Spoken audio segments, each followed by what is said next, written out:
in an attempt to bring things to a more serene, somber place and have us be centered and focused. We need to calm the energy down. Bring it down. Slow, deep breath in and exhale. And I've got a little meditation song that I'm going to play to relax you a little bit and have you become centered and a little more present. And I always find that this music does this for me. So Brian, please, just relax.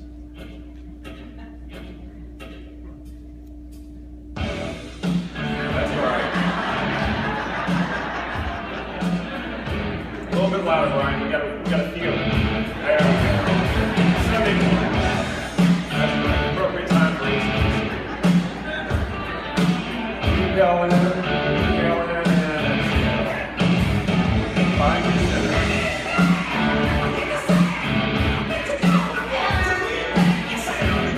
So make sure wants to get louder, Brian. Whatever people need, we got you. Soak it out.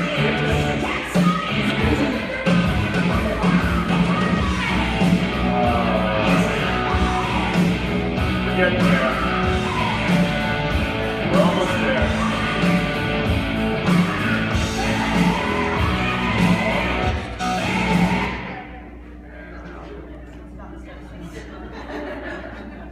Did we all find our zen? Yeah, that's what I thought. Okay. Much better. Who doesn't want to wake up to AC/DC first thing in the morning? Come on. Everybody does this, right? So, all right. This actually,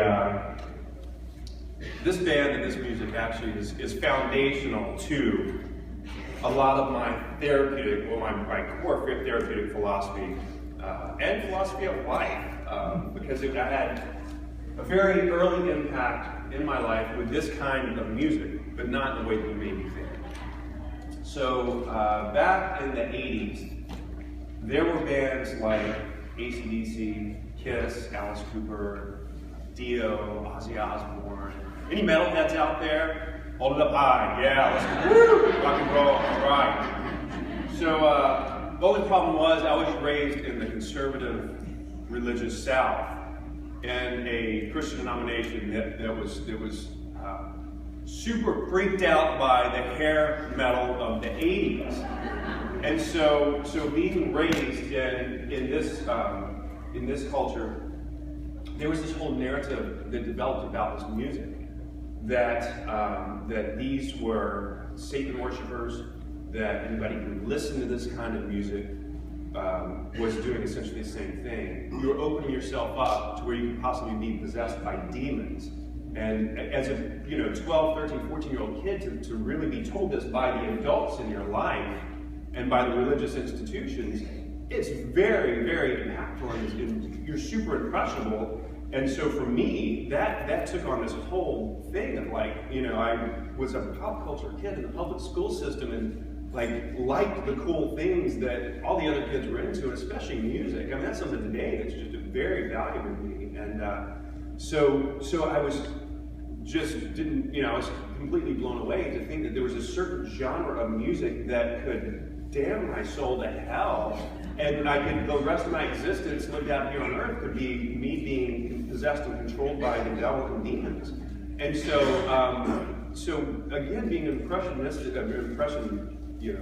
heavily impressed kid by this sort of thing, it actually had a pretty significant impact on my life in terms of developing phobias and paranoia and different things like that. And so as I grew older, I matured, you come in contact, bumping into the world and traveling and going to school and stuff with different perceptions of objects, of things, of entities, which shift your perception, which then shifts your experience. So that's one of my foundational philosophies is perception dictates experience.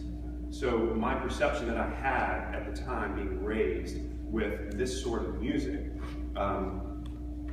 AC/DC, some of you might remember from the 80s, You know, a lot of adults, they were doing record burnings and everything, and it was after Christ, the devil conquers. That was the acronym given by the Christian community where I was about this band. You know, KISS, Knights in Satan's Service, or Kids in Satan's Service, like which is really, and the rock and roll industry loved it, because anything parents hated, kids loved, so this was great, you know. And so, after doing a little research on AC/DC years later, when I was like, I gotta get out of this, because this can't be real, like this whole thing that I'm being told. And it's really interesting, because these were actually, it was an immigrant family from Wales that traveled to, parents took their kids to Australia, needing to find a new life, hardworking family, 2 sons, a daughter. The 2 sons just happened to be these talented musicians.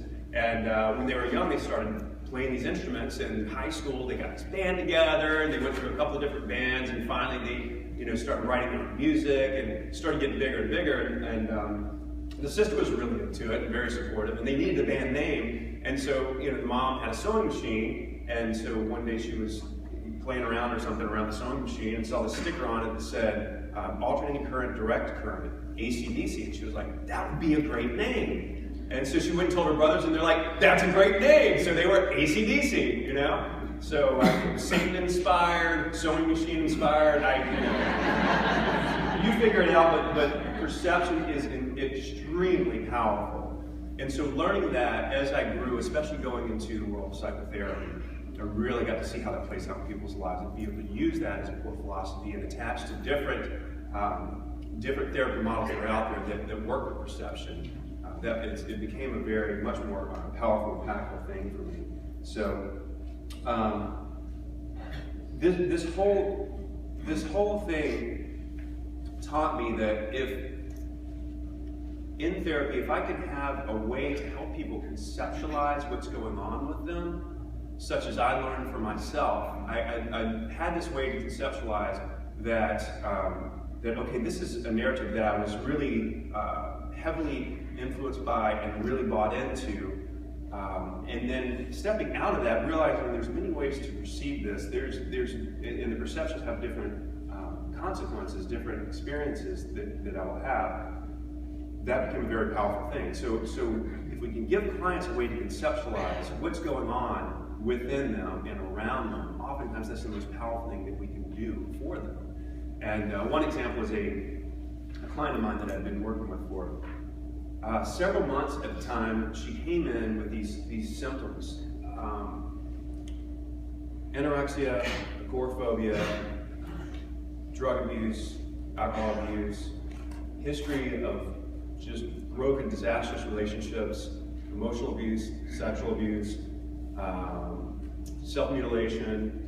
This all came out though over time, and you'll discover like clients don't come in and dump all this on the desk most of the time. Like, oh, here's me, It's like slowly this starts to come out over time. And so initially, talking with her, I'm like, oh gosh, she's kind of got a lot going on. She's got this agoraphobia thing, and she really wants to work on that with the anxiety and everything. Okay, and so weeks would go by, and then, oh, okay, so she cuts herself too, and then down the road, so she had this insanely emotionally abusive mother, and then all this stuff started adding up, and she wasn't really getting any better. And so I was growing increasingly concerned. So thinking in my mind the way that I conceptualize things, try and think as systemically as possible, because that's the training that I have from being in marriage and family. Being systemic is being able to hold multiple viewpoints at one time in terms of stepping back from the bigger picture. Systemic when you're working with a family, you're talking about language systems, biological systems, interaction systems within a family. And on the bigger scale of things, when you're talking systemic, it's being able to hold and work with multiple perspectives as well. And so one perspective that kept coming out for me was and I kind of steer away from a lot of this diagnosis. I'm like, gosh, she's really got some labels that would fit here. But that's one thing that traditionally I've been taught, through my education, that you don't label people. You kind of steer away from that. Just pathologizing people is just, can label them as sick, and then they feel, and so you just don't do that. This is the narrative in marriage and family therapy. No offense to you MFT people in here, but this is kind of part of what you're getting. that, you know, hopefully your perception will shift to understand that systemic thinking is much bigger than that. Because it's really interesting with her that I was thinking these things because there's more and more severity and there's liability that comes with that too. And so how do I handle this? But I don't want to label her and tell her that she's sick. And so we were just getting nowhere after months and months and more symptoms and pathology coming out. I'm just like, oh my gosh, how do I, you know, work this?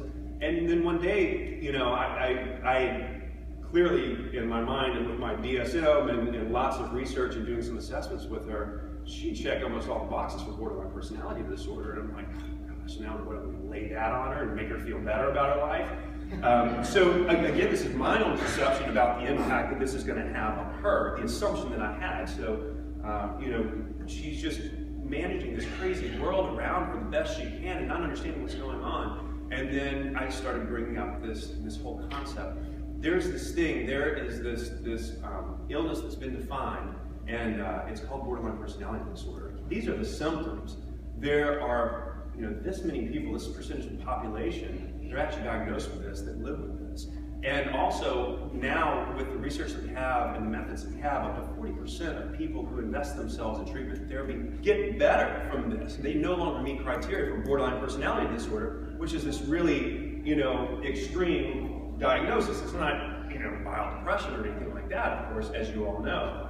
So as I started talking more and more, her eyes kind of lit up, and she was just like, wow, so this is something. This is just not me being crazy. This is just not me out of control and just being nuts. This is a thing that's defined that other people experience as well too. And it's got a category and a label. And all of a sudden, she took on this whole demeanor that was completely different. There was a sense of control that she had, a sense of understanding that she had of who she is, of what she was dealing with. And from there, therapy took a whole different track. And it was amazing that my conceptualization of what should and shouldn't happen here didn't apply at all to her, because giving her this way to conceptualize what was going on was so powerful and impactful for her. So that brings me then to this whole notion of the ABC thing that I attached to years ago. Albert Ellis, crazy old dude. He, you know, I'm scooping in and taking out the ABC concept of rational emotive behavioral therapy. And I'm scooping out in particular the ABCs. I know there's A, B, C, D, A, B, C, D, E, and like people just kept going on, but it's ridiculous. Just do this. This is like, you know, keep it simple. Don't, you know, try and fancy it up in any way. So, so here we go. We have activating event. Right here, the A, activating event. Belief, which I refer to as perception. Belief is kind of this really amorphous sort of term that's kind of, you know, weird, and we attach that to, you know, religious stuff, and it's just, you know, perception. Same thing, I consider it. Consequences. So this is what we see when people come into our office. People are coming in. What's coming out of their mouth the first 10 minutes is consequences, consequences. I feel horrible, depressed, this thing happened, and I had this horrible experience, and all this stuff's going on, and consequences, consequences, consequences, because at some point, there was some activating event that occurred. So what we're doing with this model is finding the perception, working with the perception, to change then the consequences that they're experiencing. So the same activating event, something happened somewhere, can't change that, that's a done deal. The perception that we have, or that they have, coming into that is creating some consequences that are negative. Working with a client, joining with a client to be able to discover alternate perceptions of the same thing that happened can have an extreme difference in terms of their experience of life.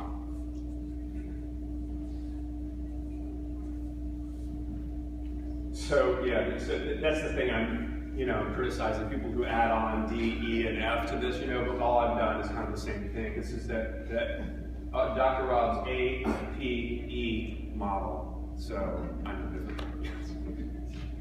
See, I have a unique take. I'm different. Actually, I'm not.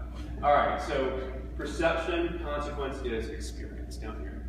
All right, so to give you an example of this.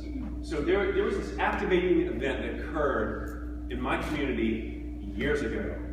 Very powerful, very impactful. There was a survey that was done within the county of all the enormous oak trees, beautiful southern oaks of southern Alabama.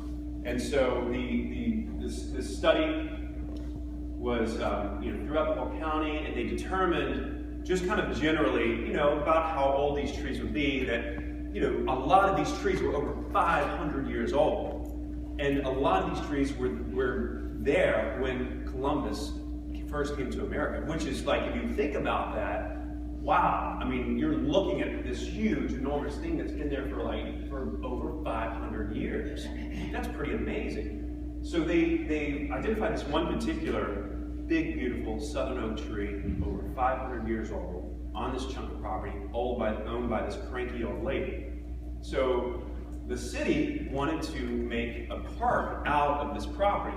And so they approached the cranky old lady and said, "We have this beautiful 500-year-old oak tree. We want to use your property for the community to love and enjoy this tree and cherish it and have a great time and raise their kids and swing in the tree and whatever. And so the cranky old lady said, "No way, are you kidding? This is my property. I'm not going to have anything to do with that. This is mine. You're not going to take it from me." And so a battle ensued. So it kept going back and forth until eventually the lady said, "Okay, fine, you can have the property."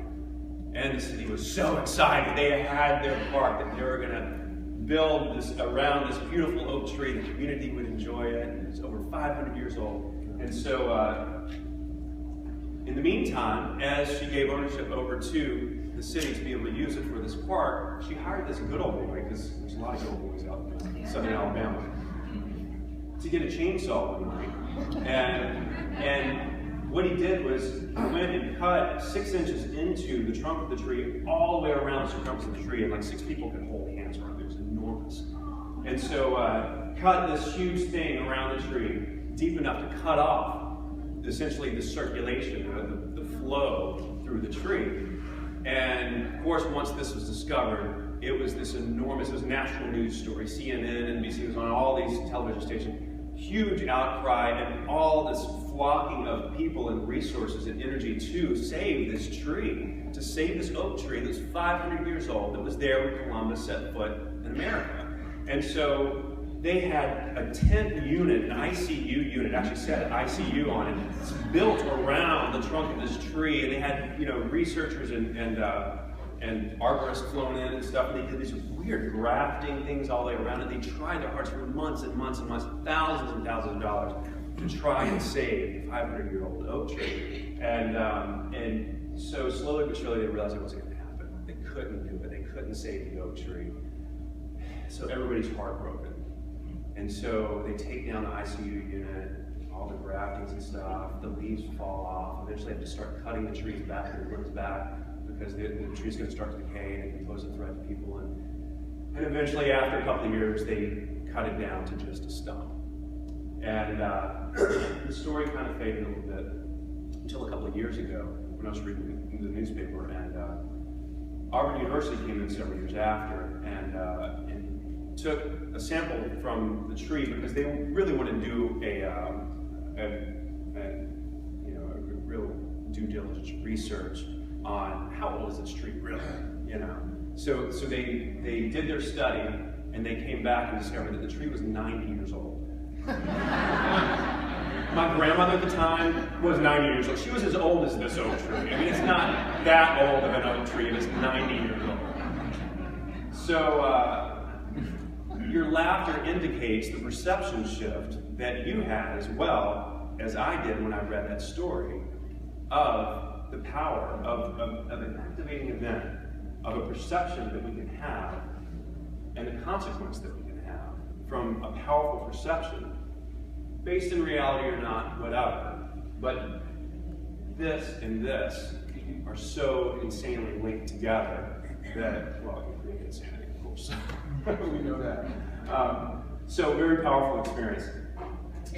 Now, what I want to talk about real quick before I get into the demo is how Alice So the way Ellis used this ABC model, and the way that I use it are pretty different. So his idea, there's one truth, one reality that we all kind of float around, you know. So this is us floating around truth and reality. When you come into the therapist's office, the therapist is the closest one to this, and he's the one that's going to be pointing out where you are. And the way that Ellis used to do this was say, this is irrational thinking. You need to think more rationally. Here's the way you need to be thinking about this. He came up with the concepts of masturbating and shooting on yourself. Everybody here heard of that? You're masturbating. We must stop doing that. So we tell ourselves we must do this. We should be doing this. Dogmatic ways of thinking. You have to change those. So you're thinking this way. You must think this way. And so he would be doing that to his clients, and so it was just kind of ironic. So this is reality. This is us floating around here. The ones on the outer side. This is the track 2 group that I have this week. They kind of tend to float like a little further out of reality, but that's okay. So rather than this concept that there's something like, an inanimate object such as AC/DC floating around out there, and we have this idea of social constructionism. So reality is socially constructed. That's how we determine our meaning, our place, our understanding of what's around us. It's not just something that's in our heads that we have to connect to the reality out there and just figure it out for ourselves. It's socially constructed through our language, through our family, through our religious institutions, through our culture, through our local community, through our society at large. So you can have a fundamentalist Christian group in Alabama over here looking at this one thing and having a whole narrative about this, creating a whole perception about it. That's them right here saying, Rob, you're out here, dude. AC/DC, you got to come closer to our understanding of what this is, because you're going to be possessed by demons and they worship the devil, and after Christ, the devil conquers. Come on! So, one perception there. Another perception. I don't know, think of like the metalheads of the 80s, those of you that raise your hands. Come on, those about to rock. Come on, we salute you, all right? So that would be you guys right here who look at this inanimate object here and go, wow, man, they're great, they're real inspiring. Listen to those guitar riffs by Angus Young. I mean, come on, he's amazing. Then there's the punk kids over here that are like, yeah, it's all right, whatever, but we really like this other kind of music, Then there's the classical people over here that like, it's all just horrible, horrible music, Bach was God, and so. But again, this is one thing, many perceptions, and so there's a lot of socially constructed meaning around this. And so where do we fall on the spectrum? Is there one definition of something like this that we have to attach to, and if we don't find that one right thing, then oh my God. Again, Ellis with his modernistic approach using REBT was saying, yes, there is one reality, one way to perceive things that is the healthier way, healthier path, and follow me and I will show you that.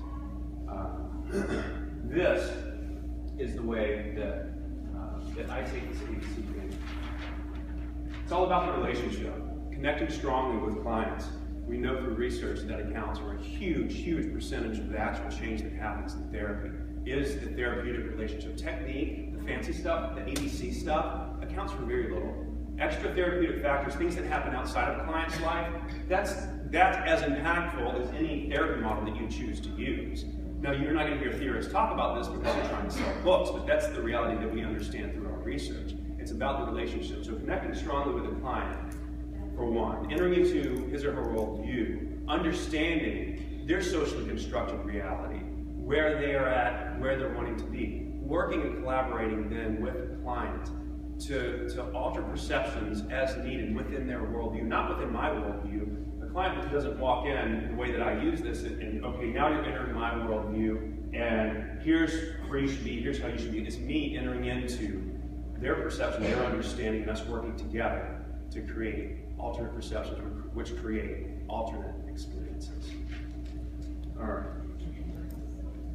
So, if I could call Dr. Deb Oz with your fancy scarf up here, please.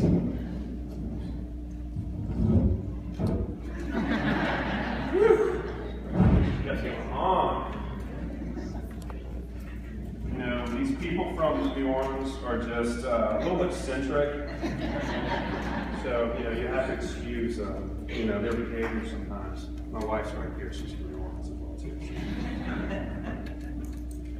Okay, so I'm going to do a quick demo here with a fictitious client, and hopefully we'll be able to give you an illustration using the ABC model. So a couple of things. For one, I'm going to force this. I would never do this with a client. If I find that it fits, just as with the client that I talked about earlier, you know, the whole diagnosis thing, I had this inclination that this might really be a fit for her, and it turned out to be. So I used that. I don't go in with every client and do this. I had, you know, I had one client who had, you know, a lot of depression, and whenever she'd go through periods of depression, she would have these psychotic events that would happen. She was okay. She wasn't, you know, a danger to herself or anything like that, but she was one of these really funny kind of goth hipster kind of girls, and just, you know, not into, you know, medication or labels or, you know, her you know, crystals guided her and just, you know, things like that. The only problem with part of that is during her psychosis, frogs would talk to her and stuff, and just. But you know, but she was someone who I didn't need to push on my values or my perceptions of. That's a little nutty, you know. I needed to join with that and understand that, and in doing so, I ended up developing a really good rapport with her, and we've been working together for a very long time. She's in a completely different place. For me, holding back and restraining a lot of desires to laugh sometimes, and just like taking that seriously, and just like, okay, you know, joining with where she's at. Then one day she asked me, she said, okay, I know you all are into these labeling and diagnosis and stuff like that. So if you had to label me, what would it be? And I said, well, major depressive disorder with 3 psychotic features. And she's like, that's stupid. I said, I know. I was going to say, yes, this is accurate, this is you. I mean, that would create resistance within the client. So another fundamental philosophy of mine is that there's no such thing, and if you're writing anything down, please just write this and scribble everything else out. There's no such thing as a resistant client, only resistant therapist. It's us being resistant to be able to join with a client with where they're at, understand their perception, their worldview, work within that. So when we go in and we throw them into our REBT world, and you know, they're kind of not buying it, not coming back, doing their homework, whatever, we label them as resistant, as non-compliant, point the finger and say, they're not ready for change. There's something wrong with that. We're the ones that are in the position of needing to be able to be the experts in terms of joining best with the client, having our ability to connect with them, understand their perception, and what's best going to work with them, and then moving forward in that process. So hopefully that makes sense, because I'm going to do the opposite right now. I'm forcing the ABC model onto this poor woman, hopefully in a gentle way. I'm also going to try and stop periodically, pause, and do the voice of the therapist. So I'm going to pause and have you know, like, have you have some insight into what's in my head as I go through this. Because oftentimes this looks very different than it feels and it is up here. We get confused, we get lost, you know, we're not sure where to go, we're very unclear about the process oftentimes. So it's important, I think, for you guys to understand that, where and how we do that, and how we get through that too. So, okay, Michelle, welcome, thanks for coming. Hi, Dr. Eubanks. So tell me what's up, what brings you in? Well, as you know, I recently moved to New York from New Orleans, and it's a very different animal. I feel out of sorts. My husband had gotten a job with a company, and so he's partner, and so I have to go to all these functions, and I don't like half the people that I meet. I mean, I think they're judging me. I walk in, and I've had to make sure that all the kids are in bed before I go, because we have about 3 kids. We have 3 kids. And I don't even see. I can't even figure out what is up these days, because I have to make sure that we have a party that I'm gonna have to give at the new apartment, and I'm so used to being able to just run down the road and get what I need, and now I have to get things ordered and brought to me, and have to, it's just so much. This is a huge life change. Yes, I'm used to being so close to my family members. I Plus you're away from family too. Oh yeah, I mean, I have 6 brothers and sisters, and we do things together all of the time, and now I've been brought all the way to New York. I mean, everyone wants to visit, and that's fine, but man, I can't just go visit on Sunday when we have our Sunday dinner or something. How long has this been since you've been? Well, we've been here about 3 months now. So. 3 months, and it still hasn't gotten any better, it sounds like. Yeah. It's just been a real challenge. Yep. Yeah, yeah. So family, you're detached from family, you're detached from what's familiar to you. You know, things aren't as easy as they were before because you don't know where you are, how to get whatever. And now you're being thrown into these social situations of people you don't know and people you don't even know if they like you, and it's a whole different culture too, I would imagine, right? Sure. Well, definitely, because in New Orleans, everybody will tell you hi. You know, how are you doing? What you need? Can I help you? And then you go to New York and you say hi, and you must be crazy. Okay, I think I'll just, you know. And I'm a social butterfly. At home, we did all kinds of awesome stuff. We had fun. You know, right now there's the Mardi Gras balls and everything, and I'm here in New York wearing jackets and coats and, you know. Yeah. And, yeah, so we don't get to have all that fun. I mean, I'm eating more of this because I thought maybe I feel a little bit better about not being in New Orleans. So there's a sense of missing out too, and still trying to stay connected even if it's through, you know, wearing a scarf. I do social media, but I don't do much because I have to work too. So not only do I take care of the kids, and my husband has to work long hours now.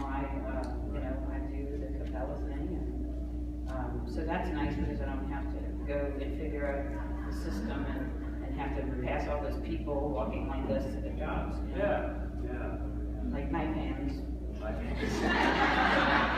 Okay, so pause. So are you hearing A, are you hearing B, or are you hearing C? You're hearing consequences, consequences, consequences.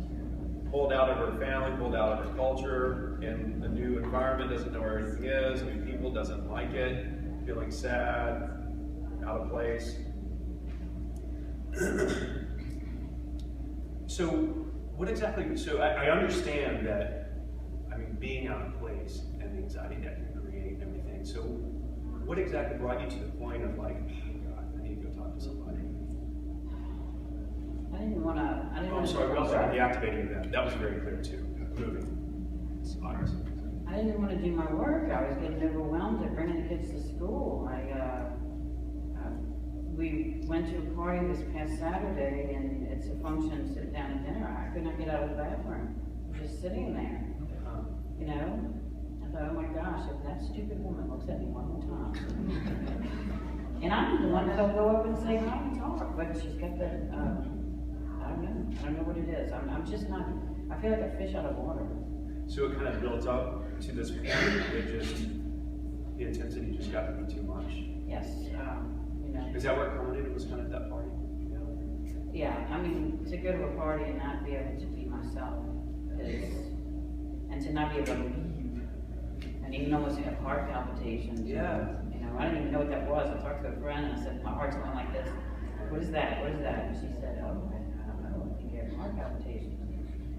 So this Okay. got So I think I almost even have a panic attack. Yeah. I was like, oh my gosh, I'm not like that. What the heck is going on? Yeah, yeah, so you've never had to deal with that before. Yeah. So, what's the deal? Why did y'all move here, and how long are you staying, and when are you going back, or is this just forever? Well, since he's working really hard, he's partner, he's new, and so I thought, you know, I think this is it. I don't know if we're going to be able to move back. I thought I'd be able to visit more frequently, but it looks like with all of everything with the kids, I'm going to have to wait until the summer, and I don't think I'm going to be able to visit as often as I thought. It's Right. just not as doable with the kids being so young. So what does that mean? It means either finding a way to build friendships here, and I don't know what else. You gotta find something. Well, moving back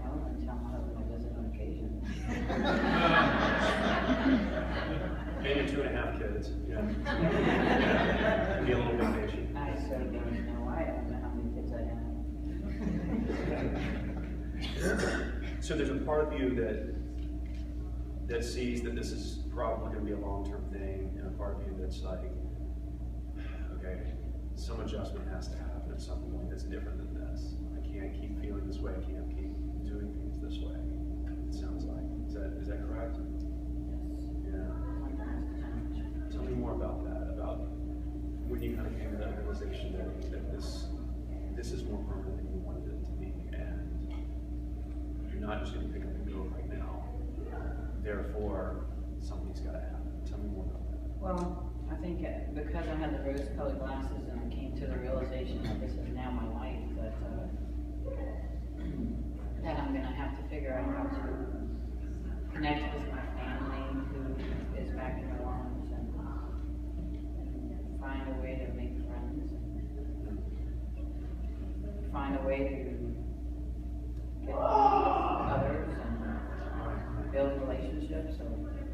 Well, so in thinking about that, I don't know, when you start to kind of enter into that thought process a little bit more, rather than the rose-colored glasses, which is a great metaphor, coming in thinking that this, could be very different or whatever, taking those off and starting to see things of adjustment, of necessity to have to step out and do things differently if you're going to survive. How do you do that? I mean, you've also come from a place of kind of being raised, it sounds like, and surrounded by, this is just kind of life and it's always like this, then all of a sudden, uprooted and put in here. It's like you haven't done that a lot, it doesn't sound like. Yeah. But so what are your ideas for doing, like, how is that done? I don't know.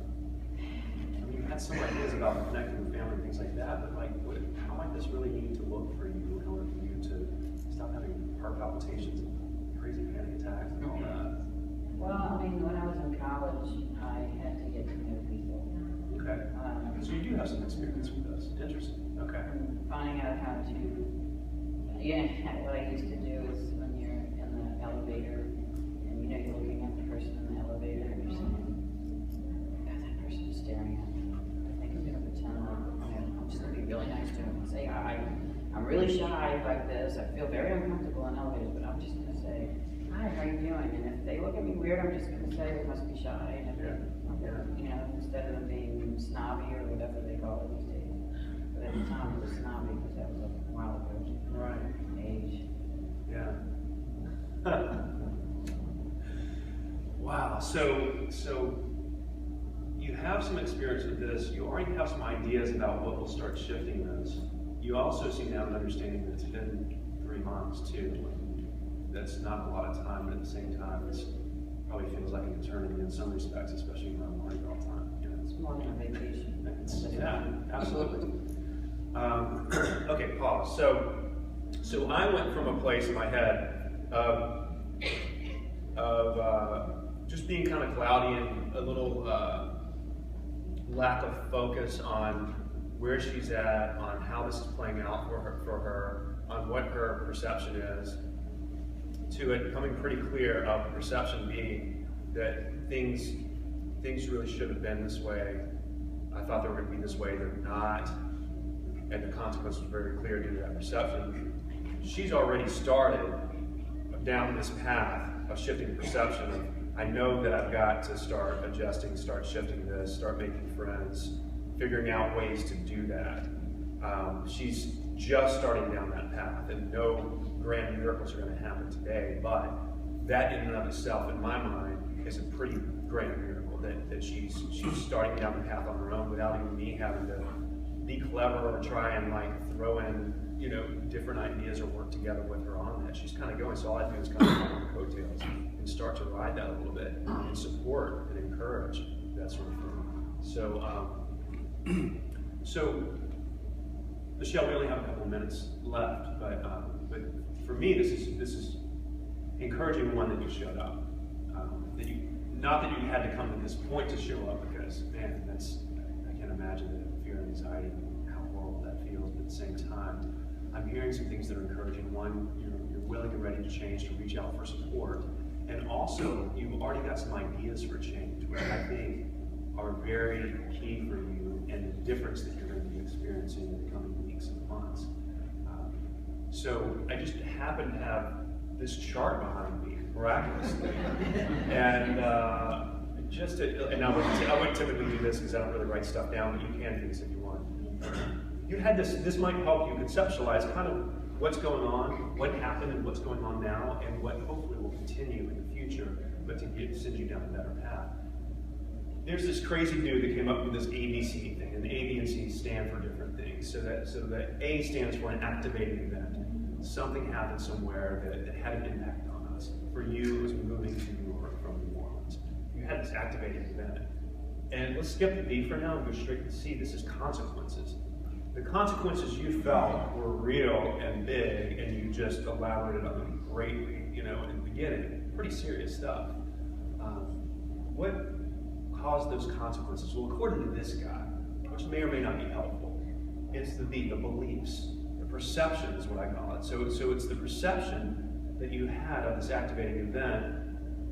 You went in and had this one perception, it was going to be this wonderful new experience and everything, and had this whole other experience, which created a whole other perception, which then reinforced that experience of these consequences, and everybody's, not nice, and it's going to be so hard to meet people, and oh, now I found out I miss them, and the perception's really been reinforced. It's made the consequences worse, so all of a sudden you have heart palpitations, all of a sudden you think you have panic attacks, and you don't know what's going on, and not wanting to meet people, but yet you're a very social person. And so that's gotten much more severe. You also realize, which I think shows a lot of brilliance on your end, probably a lot more experience from your past than you understand, or that I know, is you already started bringing in a different perception of saying to yourself, almost like a voice in the back of your head of like, all right, Michelle, you got to start shifting things a little bit.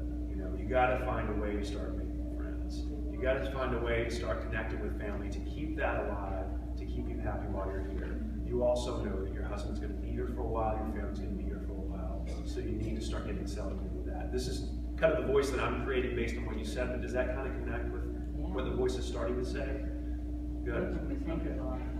Well, so the idea being, and what I hope you walk away with at least today, and we can pick up on next time, is continuing to listen to that new voice, that voice that's shifting that perception, that's going to start shifting the consequences or the experience.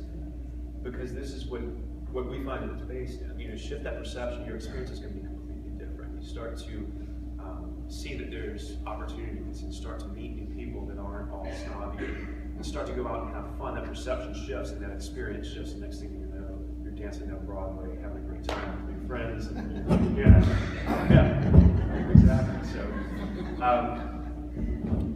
So does that make sense to you? Yes. Okay. Stop.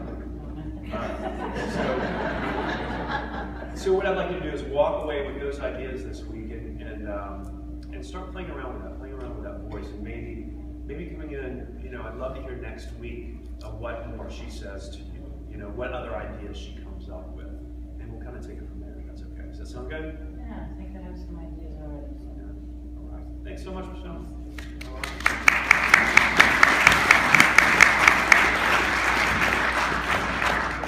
Okay, so it worked. The one time it worked. All right, now you can see it's pretty simple to execute, and in theory. And again, so much has to do with the relationship and joining with the client and having the client trust you enough to be able to ask them these sorts of questions, to lead them down a certain path, just to explore and see what we can discover together. So, in terms of questions that you have, just raise your hand, stand up, and speak loudly, because we don't have anybody with a microphone or anything. So, Roderick, what's up? Eubanks.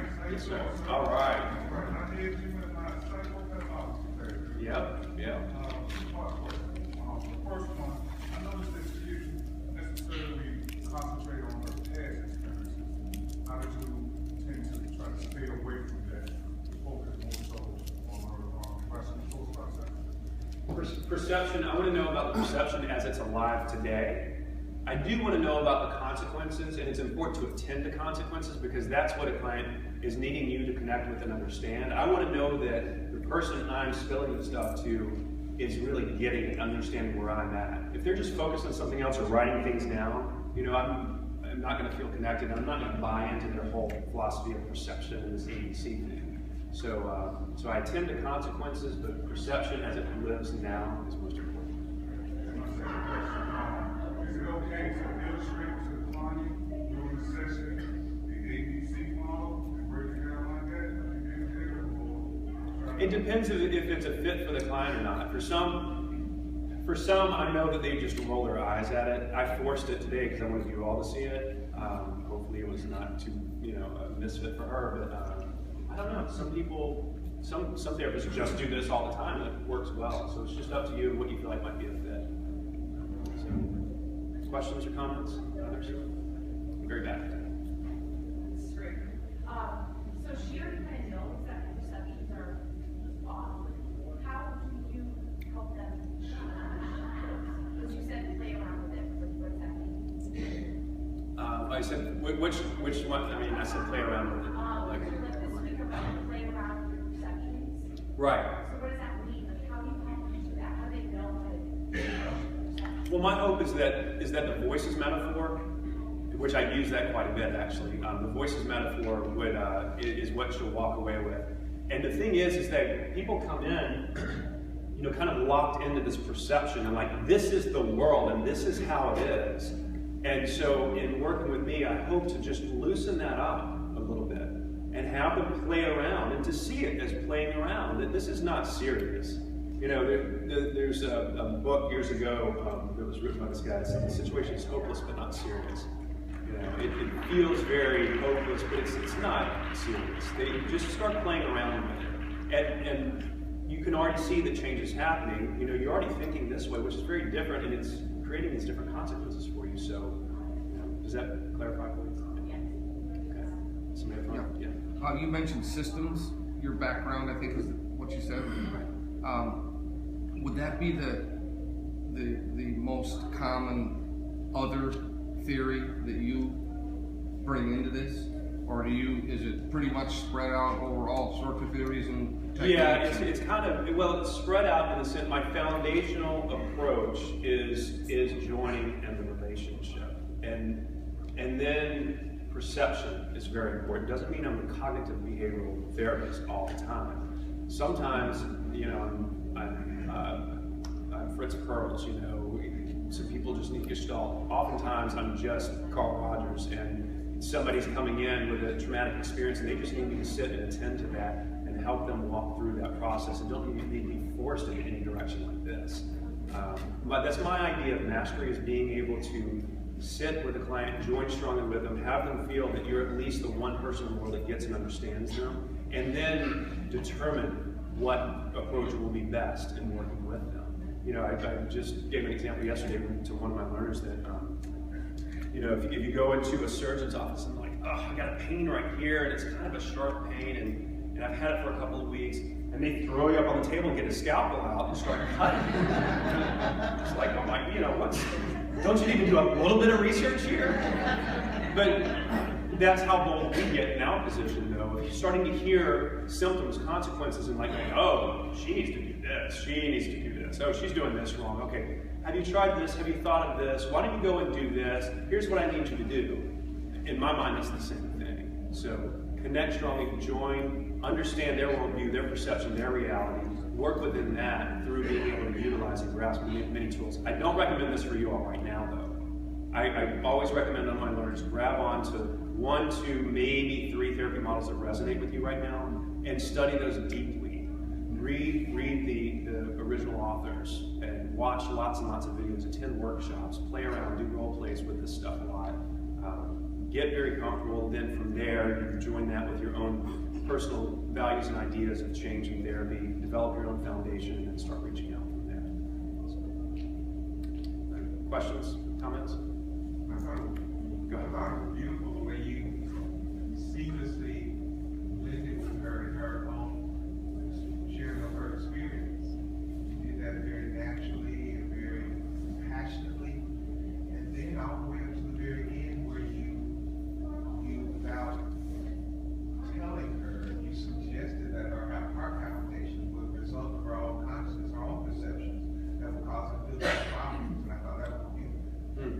Thanks. Yeah, your authentic presence is the greatest intervention you'll ever use. It's my number one lesson that I post in my room. If you forget everything else, I tell my members, just remember that. So this is a decent intervention. It's fun, whatever, the empty chair technique, all these other things. But your greatest intervention is your authentic presence. So learning to be comfortable in your own skin, learning to just relax and have them feel that you're relaxed and there and present, and not a counselor with a notebook, taking notes, analyzing, figuring out. That's a whole different person, a whole different place. That creates a whole different experience. So thanks, though. Appreciate it. Over here. Go ahead. And then I'll continue. Yeah, I know at least for insurance purposes, you need a diagnosis. So what were you leaning towards with her? Oh gosh, probably adjustment disorder, with anxiety, mixed anxiety. She had the same depression, but at least initially, that's the thing with diagnosis, that really develops over time. And so I usually throw that up, and that is kind of a good catch-all. She definitely had a specific event, which is a part of the diagnostic criteria for adjustment disorder. A specific event that occurred, specific emotional impacts that were playing out that weren't to the degree that met major depressive disorder, anxiety disorder, at least for the time being in the 15 minutes that I spent with her. So, I'm sorry, back here. Yes. I noticed that you were very non-aggressive, and just as a novice, I wanted to, as she mentioned her anxiety around parties, instantly I'm thinking, well, have you discussed with your husband your anxiety around these parties and how you don't want to attend some of these parties, just like you said, about wanting to fix, but you were very focused on the perception piece, and that's what I'm walking away with, just staying focused on the longer and changing their perception. Yeah, and more than likely she would figure that out. Maybe in later sessions we come up with that together, but she would probably through playing with perception figure out, oh, I probably need to stop going to so many parties, or maybe I just need to have a different, approach to them, or whatever. Our clients come in with their own expertise and their own reality, and account for so much of the change that happens. So we're not as important as we think we are, or like to think we are. Okay, one more, and we got to wrap up. Who is in the back? Raise your hand. Yeah.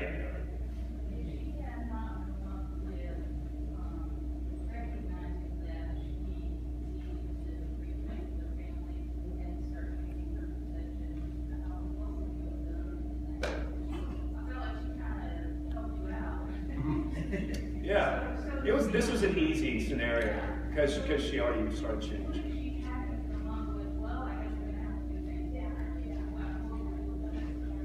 Yeah, because that's mostly what you're going to find is people that come in that are really kind of locked into that one perception. And so I would be digging into, I'd be stepping away from that and digging into more of a perception, and then one technique like I did at the very end, I pulled in our voices. So if you gave this in your head, a voice that kept saying that this is horrible, you're missing so much back home. Look at how these people are looking at you.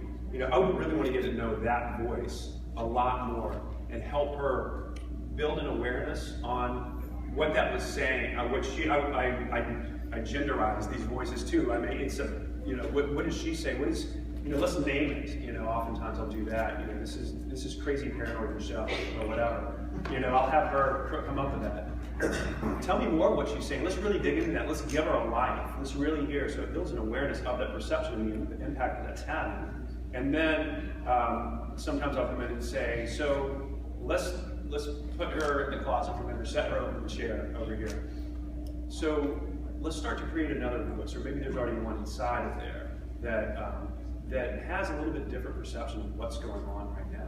That's going to result in you having a different experience.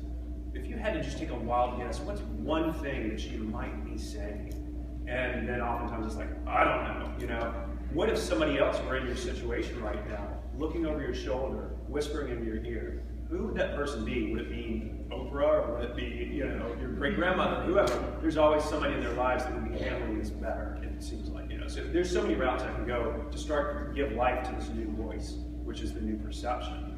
And that's just a metaphor I use, but there's a lot of different ways to go about it. Okay, we've got to wrap it up. So thank you so much for your time and attention.